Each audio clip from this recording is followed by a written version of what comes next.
एक बार की बात है। एक नदी के किनारे एक छोटी सी मछली रहती थी। उसका नाम नीली था। नीली अपने रंग बिरंगे स्केल्स और तेज तर्रार स्विमिंग के लिए पूरी नदी में फेमस थी। लेकिन उसकी सबसे बड़ी ख्वाहिश थी कि वो अपनी नदी से बाहर निकलकर दुनिया देखे।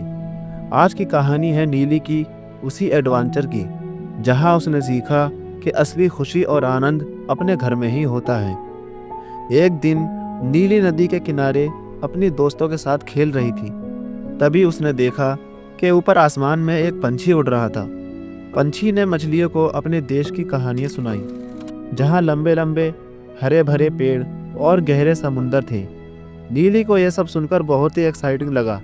उसने सोचा, क्यों ना मैं भी अपनी नदी से बाहर निकलकर ये सब देखूं। नीली ने अपने दोस्तों को अपने प्लान बताया, लेकिन सब ने उसे मना कर दिया।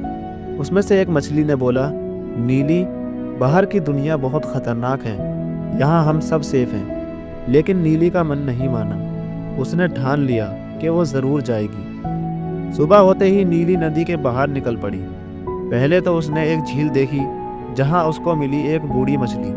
बूढ़ी मछली ने कहा, बेटी, यहाँ मत रुको, यहाँ का पानी बहुत गंदा है।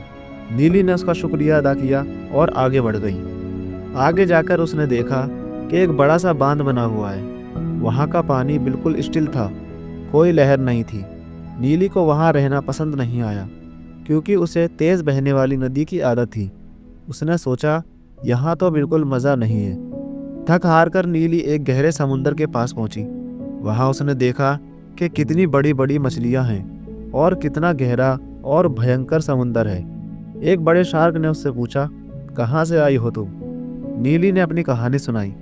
फिर शार्क ने कहा, यहाँ रहना मुश्किल है, तुम्हारी नदी ही तुम्हारे लिए सबसे सेफ जगह है। नीली को समझ आया कि उसके दोस्तों और बूढ़ी मछली ने सही कहा था। उसने महसूस किया कि असली सुख तो उसकी नदी में ही है, जहाँ उसका अपना परिवार और दोस्त हैं। वो वापस अपनी नदी की तरफ लौट पड़ी। जब नीली वापस आई तो उसने अपने दोस्तों को गले लगाया और कहा, मैंने समझ लिया है कि हमारी नदी ही हमारा घर है। यहाँ की हर लहर, हर किनारे से मुझे प्यार है। उस दिन के बाद से नीली ने कभी अपनी नदी छोड़ने के बारे में सोचा भी नहीं। दोस्तों, कभी कभी हम दूसरों की जिंदगी को देखकर अपनी खुद की जिंदगी से बोर हो जाते हैं, लेकिन असली खुशी तो हमारे अपने घर और अपनों के बीच में ही होती है। दोस्तों, अगर यह वीडियो आपको अच्छी लगी हो तो लाइक करें, शेयर करें और चैनल को सब्सक्राइब ज़रूर करें। हम मिलते हैं फिर किसी और वीडियो में। धन्यवाद।